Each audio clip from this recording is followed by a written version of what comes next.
¿Y si un simple baile inocente hubiera marcado tu destino para siempre? Esto no es una leyenda ni un cuento viejo. Es la historia real de María, una mujer que, por bailar con un joven en una fiesta del pueblo, fue condenada al silencio por más de 50 años.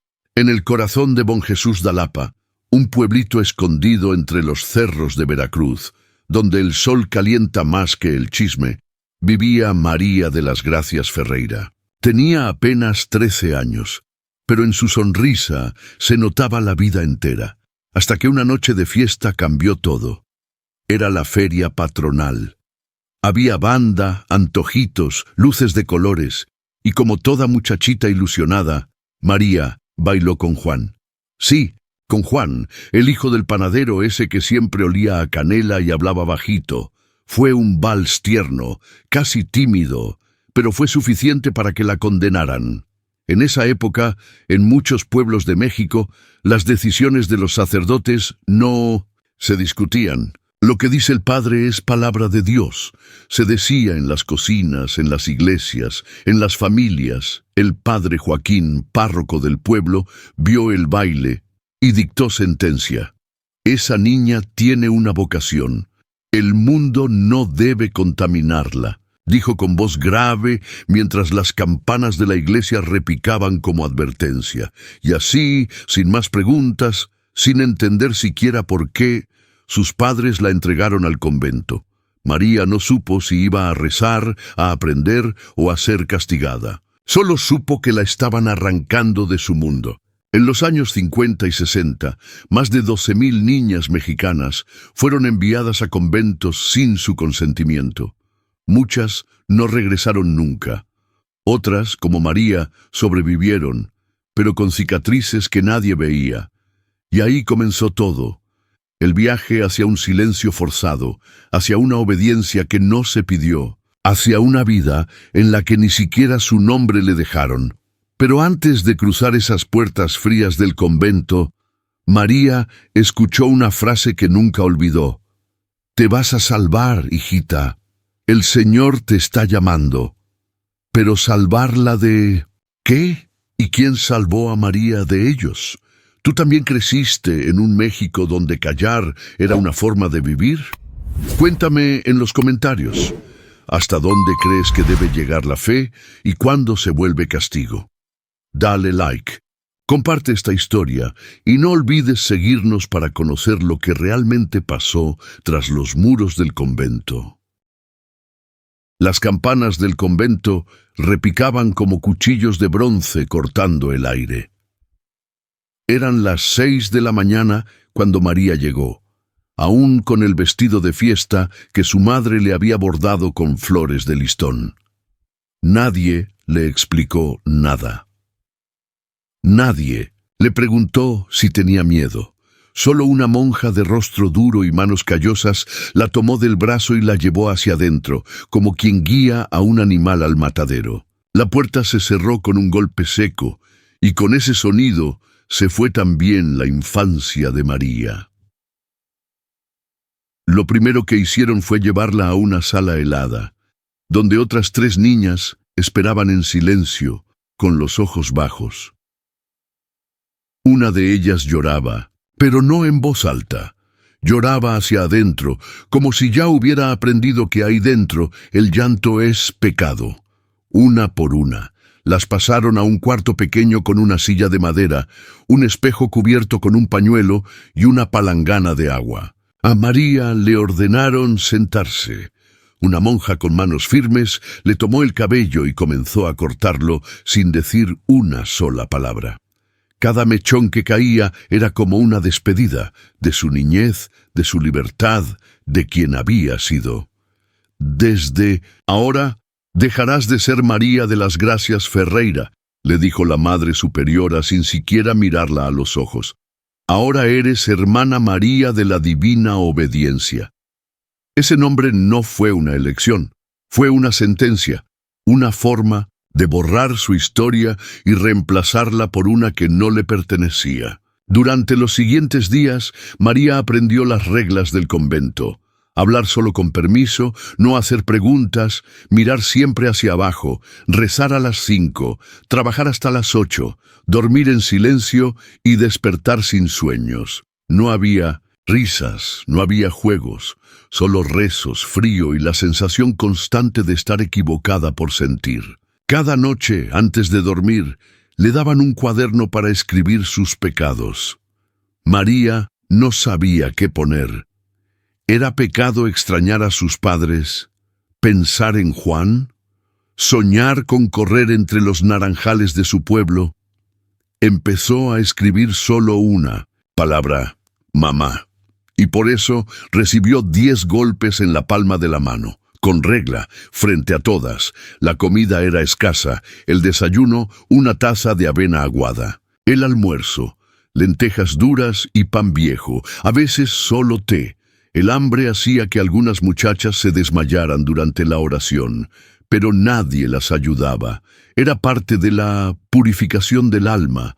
Así lo decían, así lo justificaban. María compartía celda con otra novicia, Rosa, una joven de mirada fuerte y palabras pocas. Fue ella quien, una noche, rompió el silencio con una frase que cambiaría todo. No creas todo lo que te dicen. Aquí, obedecer a ciegas no es fe, es sumisión. Rosa llevaba 3 años ahí dentro. Le habló de las confesiones, en las que las monjas sacaban verdades íntimas para después usarlas como castigo. Le contó sobre las desapariciones, sobre la hermana Teresa, que una noche no volvió a su cama. Le enseñó a sobrevivir, a mirar sin ver, a escuchar sin reaccionar, a callar con el corazón gritando. Esa noche, por primera vez, María sintió miedo real, no del diablo ni del pecado, sino del silencio que se imponía como ley, de las paredes que no devolvían el eco, y de la idea terrible de que tal vez nadie la buscaría jamás. Era una noche de viento frío, de esas que parecen cargar secretos en cada ráfaga. Las luces del convento ya estaban apagadas y el silencio lo cubría todo como una sábana pesada. Pero María no podía dormir. Algo en el ambiente la tenía alerta, como si el alma supiera lo que los ojos aún no veían. Escuchó pasos. No eran los pasos suaves de las monjas, eran más pesados, decididos, masculinos. Se detuvieron frente a una celda. Luego, un chirrido, el de una puerta abriéndose lentamente. María se sentó en la cama, el corazón golpeándole el pecho. Alcanzó a ver una silueta, el padre Anselmo entrando al cuarto de Teresa. Detrás de él, la hermana Angélica, cerrando la puerta. Al día siguiente, Teresa no estaba. Su cama estaba tendida, su ropa doblada, y su nombre borrado del registro. Se fue a otra casa de oración, dijeron. Pero Rosa, con los ojos llenos de rabia, le susurró a María: «Eso dicen cada vez que una desaparece». Fue entonces que María empezó a entender. El convento no era un lugar de santidad, sino de secretos, de abusos envueltos en hábito blanco, de pecados cometidos en nombre de Dios, pero jamás en su honor. Y el silencio, ese silencio impuesto como virtud, era en realidad una cadena. Cada novicia tenía su manera de sobrevivir. Una escribía poemas escondidos en las páginas de su Biblia. Otra hablaba con los santos como si fueran sus amigas. María empezó a observar, a escribir mentalmente todo lo que veía, todo lo que oía, aunque no tuviera papel, porque algo dentro de ella le decía que un día lo contaría todo. Pero hablar era peligroso. Lo supo cuando Lucía, una chica de 15 años, se atrevió a cuestionar una orden. Fue aislada. No se le permitió asistir a misa ni comer con las demás. Durante días, su celda no tuvo luz. Cuando volvió ya no hablaba. Solo rezaba en voz baja, como si intentara convencerse de que aún tenía alma. El padre Anselmo no era el único. Había otros visitantes que llegaban de noche, siempre en silencio. Las monjas mayores sabían, las superiores también. Pero todo se justificaba con frases como «la carne es débil» o «Dios prueba a sus elegidas». ¿Elegidas? No. Eran prisioneras con rosario en la mano, y en medio de ese infierno disfrazado de cielo, la fe verdadera de María empezó a cambiar. Ya no rezaba por obediencia, sino por consuelo. Ya no pedía ser una buena monja, sino no perder la razón. Empezó a preguntarse si Dios realmente estaba ahí dentro, o si también lo habían echado a golpes. Una noche, Rosa le dijo algo que María nunca olvidaría. Aquí adentro, el silencio nos mata. Pero si una sola de nosotras logra salir y contar lo que pasa, ya no nos habrán vencido por completo. Y en ese momento, María sintió una chispa encenderse en su interior.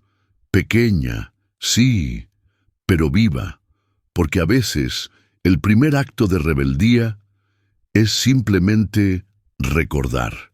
Desde aquella noche, algo cambió en los ojos de María. Seguía obedeciendo en apariencia. Rezaba, trabajaba, callaba. Pero dentro de ella ya no había sumisión, sino una vigilancia silenciosa. Empezó a ver al convento como lo que era, una maquinaria de control. Y aunque aún no sabía cómo, juró que encontraría la manera de romper ese ciclo. Rosa se convirtió en su única aliada, su espejo, su única voz verdadera. Cada noche, cuando las luces se apagaban y el silencio y fingido caía como una bendición forzada, ellas susurraban historias, recuerdos, preguntas prohibidas. ¿Te acuerdas del sabor del pan dulce? ¿Crees que mi mamá me sigue esperando? Y entre confidencias, tejían resistencia. María empezó a memorizar los nombres de todas las que habían desaparecido. 13 en total. Ninguna con despedida. Ninguna con explicación. Solo ausencias. Algunas, como Teresa, dejaron rastros. Una medalla en la almohada. Un trozo de tela escondido en la cama. Las monjas las borraban. Rosa y María las recordaban. Un día, durante la limpieza del despacho del padre Anselmo, María encontró algo que no debía ver, una libreta con anotaciones sobre cada novicia. Edad, pecados confesados, nivel de docilidad. Era un catálogo, un archivo secreto de vulnerabilidad. Lo escondió bajo su falda y esa noche con Rosa lo leyeron con las manos temblando.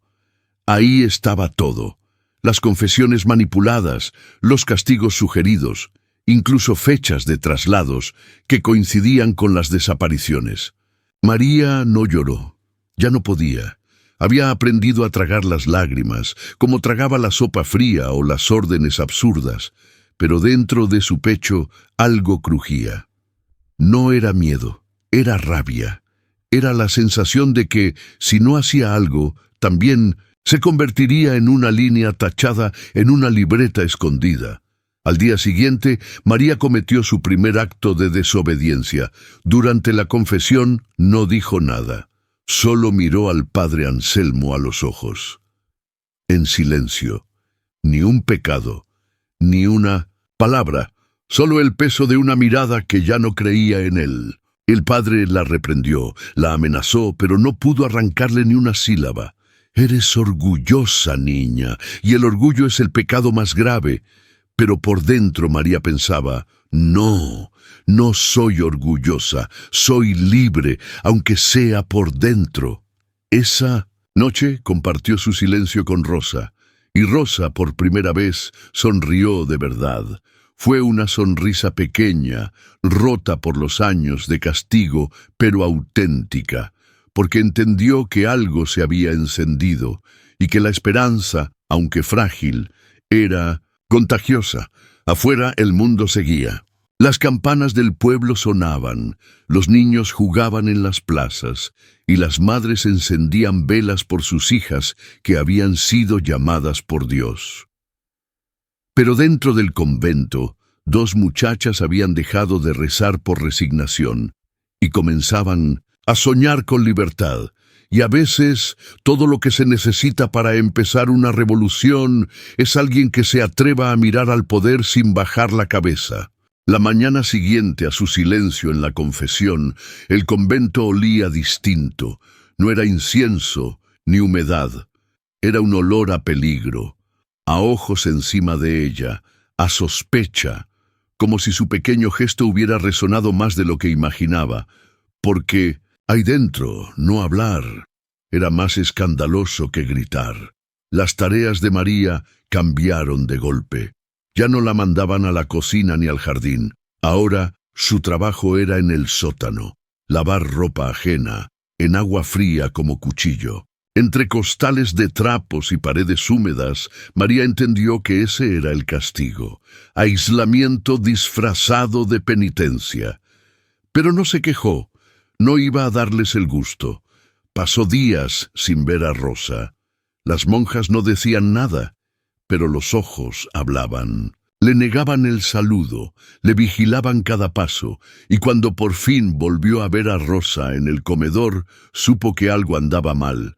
Su mirada ya no era fuerte, estaba apagada, como si hubieran roto algo dentro de ella. Esa noche, cuando logró acercarse en secreto, Rosa apenas pudo hablar.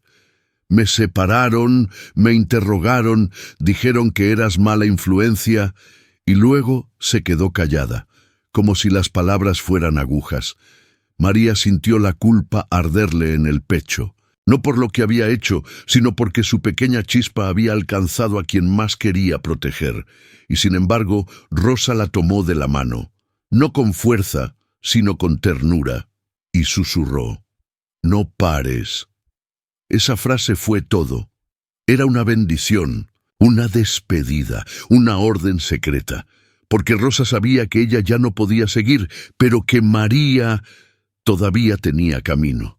A los pocos días, otra desaparición. Esta vez fue Leticia, una muchachita de 14 años que apenas llevaba 2 meses en el convento. Se decía que tenía espíritu inquieto. Traducido, preguntaba demasiado. María no lloró, pero guardó su rosario en el hueco de la pared que compartía con Rosa. Lo escondió ahí como promesa. Con cada castigo, con cada nueva pérdida, María ya no sentía miedo, sentía determinación. Sabía que no podía escapar todavía, pero empezó a pensar en otra posibilidad: dejar pruebas, contar la verdad a su manera, preparar el terreno para cuando el momento llegara. Empezó a escribir, en trozos de tela, en la parte trasera de oraciones impresas, con carbón, con sangre. Una vez que se cortó la mano en el lavadero, escribía lo que veía, lo que sentía, los nombres. Luego lo escondía en huecos de las paredes, bajo tablas sueltas, entre ladrillos húmedos, pequeños gritos que algún día alguien podría encontrar. Y entonces ocurrió algo inesperado. Un día, una joven llamada Elena llegó al convento, nueva, curiosa, ojos despiertos, y al verla, María supo que era su turno de hacer lo que Rosa hizo con ella: abrirle los ojos, porque una historia no se termina mientras alguien esté dispuesto a contarla. En los muros del convento, donde solo debía haber rezos, comenzaba a crecer una red de voces invisibles, de nombres ocultos, de memorias tercas, porque incluso en el lugar más oscuro, la verdad encuentra una rendija por donde filtrarse. Elena tenía los ojos grandes y las manos pequeñas. Cuando llegó al convento, parecía un pajarito asustado, recién caído del nido. Tenía solo 13 años y una sonrisa que todavía no le habían quitado. María la vio entrar y recordó su propio primer día. El mismo vestido bordado, la misma maleta con olor a casa, la misma trampa disfrazada de vocación. La Madre Superiora la presentó con una sonrisa que a María ya no le engañaba. Elena tiene una luz especial. Dios la ha llamado para servir. María apretó los labios.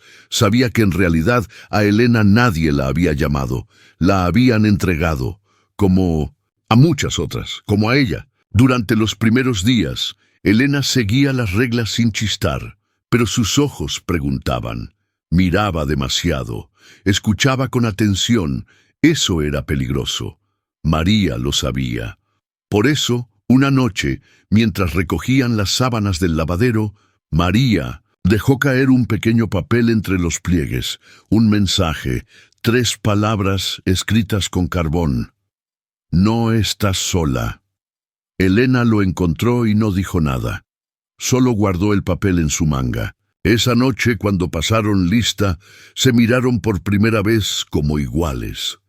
Y en ese silencio nació algo más fuerte que el miedo: la complicidad. María comenzó a enseñarle lo que Rosa le había enseñado a ella. Cómo esconder palabras en los misales, cómo leer los gestos de las monjas, cómo fingir obediencia mientras por dentro se construye libertad. Le enseñó a no llorar donde las vean y a rezar solo cuando el corazón lo pida. Pero el convento no perdonaba la conexión. Una noche, mientras hablaban en la cocina, una monja entró de golpe. Las separó con violencia.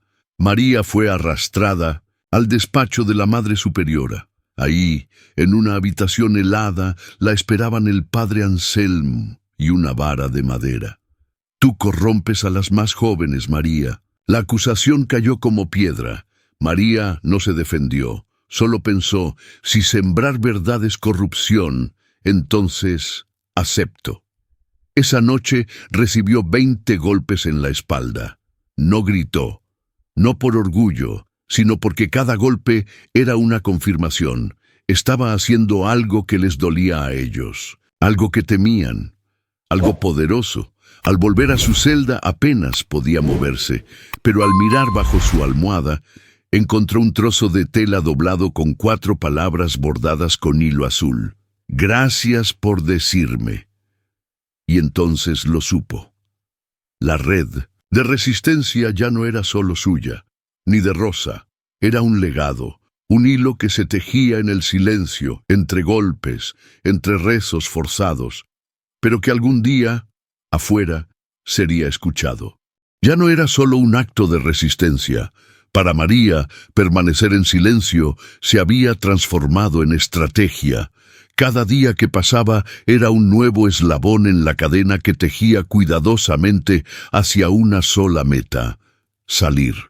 Pero no para huir, para hablar, para contar lo que tantas habían tenido que callar. Elena se convirtió en su aliada más joven y juntas tejían señales.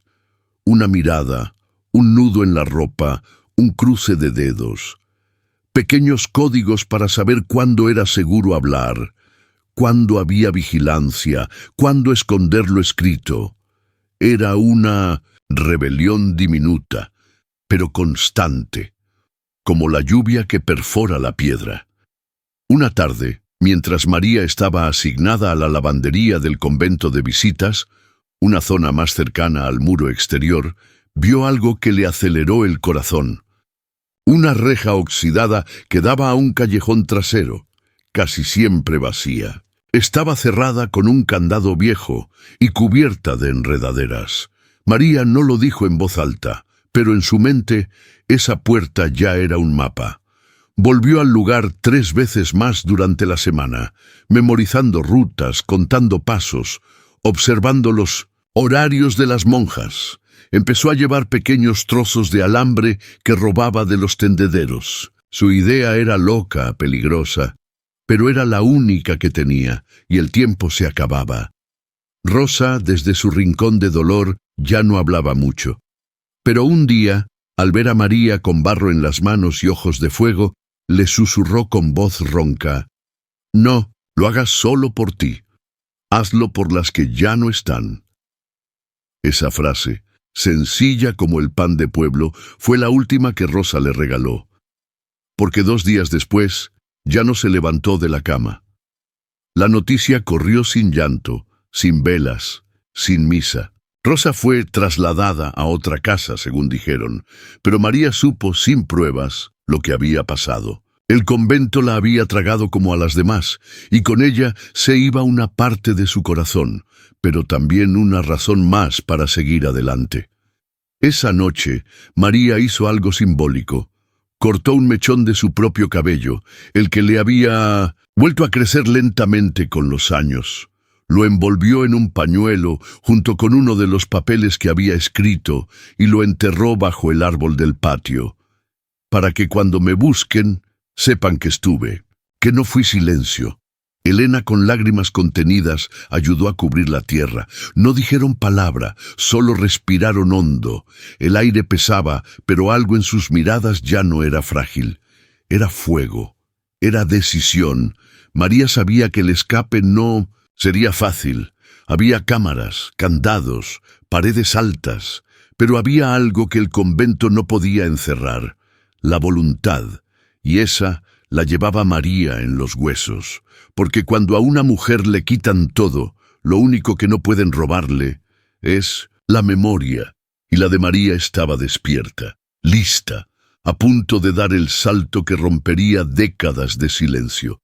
Era sábado, el día más tranquilo en el convento. Las monjas se dedicaban a la oración en retiro, y el padre Anselmo solía marcharse temprano a meditar en la casa parroquial. María sabía que era su única ventana, y esa madrugada, mientras todas dormían, se levantó sin hacer un solo ruido. Tenía el alambre, una copia del plan memorizado y una promesa quemándole en el pecho. Pasó por el pasillo de las celdas como un fantasma. Cada paso era una plegaria, cada sombra un enemigo potencial. Cuando llegó al lavadero, se arrodilló ante la reja. El candado seguía ahí, oxidado, cruel, pero no eterno. Sacó el alambre, lo dobló como Rosa le enseñó años atrás, lo insertó en la cerradura. La mano le temblaba, el corazón también. 2 minutos, 3. El clic fue tan suave que casi no lo creyó. La reja cedió apenas unos centímetros. El frío de la madrugada le rozó la cara. Era real, estaba abierta. Un paso más y estaría fuera, pero en ese instante escuchó pasos. Se escondió tras los barriles de jabón.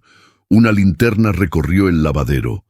Era la hermana Angélica, la misma que había permitido la entrada del padre Anselmo a la celda de Teresa años atrás. ¿Quién anda ahí? Su voz era una mezcla de aburrimiento y amenaza. Pero no entró. Solo cerró la reja principal y se fue. María esperó 5 minutos más, que le parecieron siglos. Salió de su escondite tragándose el miedo. Corrió hacia la reja que ya había logrado abrir. Empujó con fuerza.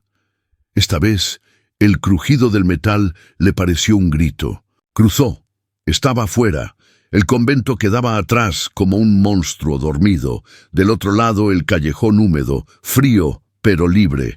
Por primera vez en 9 años, respiraba otro aire, pero no podía irse aún. Tenía que cerrar el círculo. Sacó del bolsillo el último de sus papeles, el que había guardado desde el primer castigo.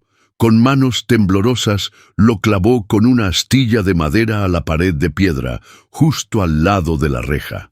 Decía: aquí fuimos muchas, aquí sufrimos, aquí resistimos. Corrió, sin mirar atrás, descalza, con los pies mojados y las piernas llenas de barro. Nadie la detuvo. Nadie la siguió, porque nadie creía que una mujer rota pudiera volar. Horas después, cuando el convento despertó, ya era tarde. María había desaparecido. Las monjas dijeron que se extravió, que quizás fue llamada por Dios a otra misión. Pero en el pueblo, alguien vio a una muchacha corriendo por el sendero de piedra, con la mirada encendida y un rosario colgando del cuello. No iba rezando, iba recordando. Pasarían años antes de que su testimonio saliera a la luz. Años de miedo, de silencio, de reconstruirse. Pero esa noche, esa madrugada, María volvió a nacer, no como hermana obediente, sino como mujer libre. Y así, en una madrugada cualquiera, el muro que por décadas había encerrado los susurros de muchas, fue vencido por una sola voz que se atrevió a decir: «Ya basta».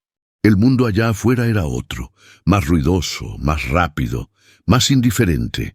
María tardó meses en adaptarse, dormía con un ojo abierto, saltaba con los ruidos y a veces aún susurraba los rezos que le habían obligado a repetir.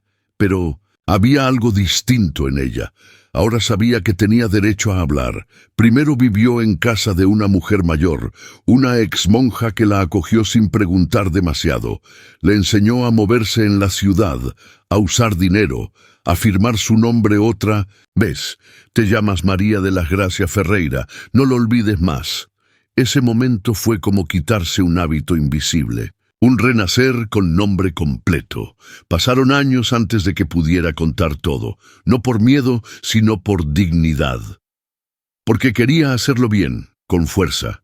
Fue entonces cuando, en una plática comunitaria en un centro cultural de mujeres en Oaxaca, por primera vez dijo en voz alta: «Yo fui encerrada en un convento cuando era niña, no por Dios, sino por vergüenza ajena disfrazada de fe». El silencio en la sala fue sepulcral, pero luego vinieron los murmullos. Una mano que se alzó, otra mujer que dijo: «A mí también me quitaron la voz cuando era joven». Y otra, como un eco largo que había estado esperando una grieta para salir.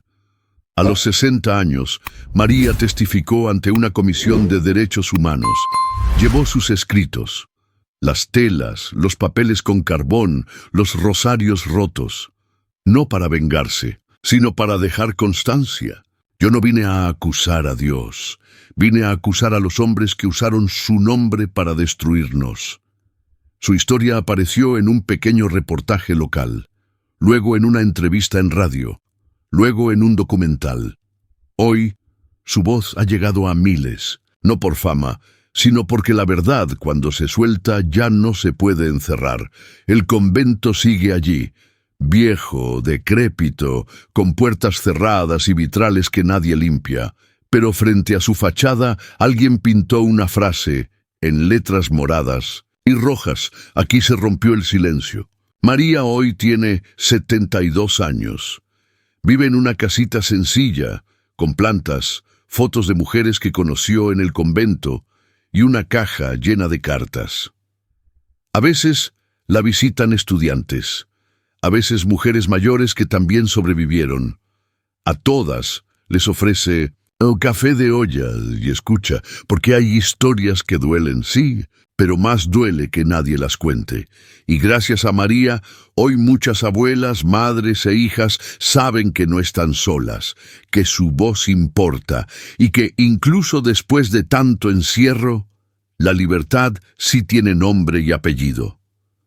María de la Síntesis Gracias no es solo una mujer.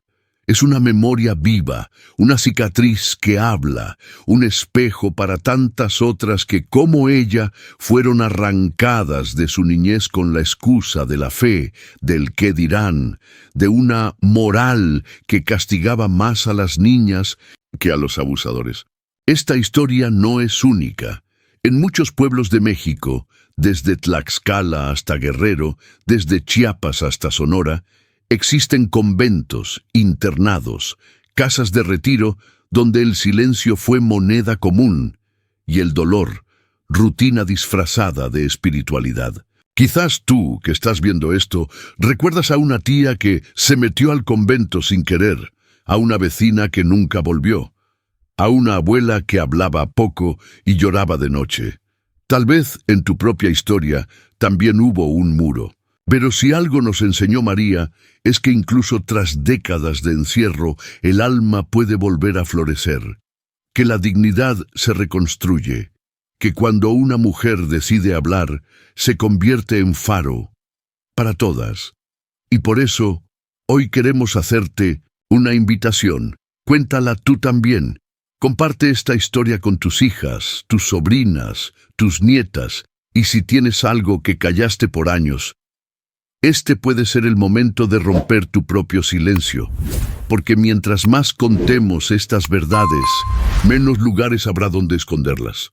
Porque las paredes no hablan, pero las mujeres sí, y ya no vamos a callarnos. A María, allá donde esté ahora, entre sus plantas y sus cartas, gracias por tu valor, por tu voz, y a ti, que llegaste hasta aquí, gracias por escucharla.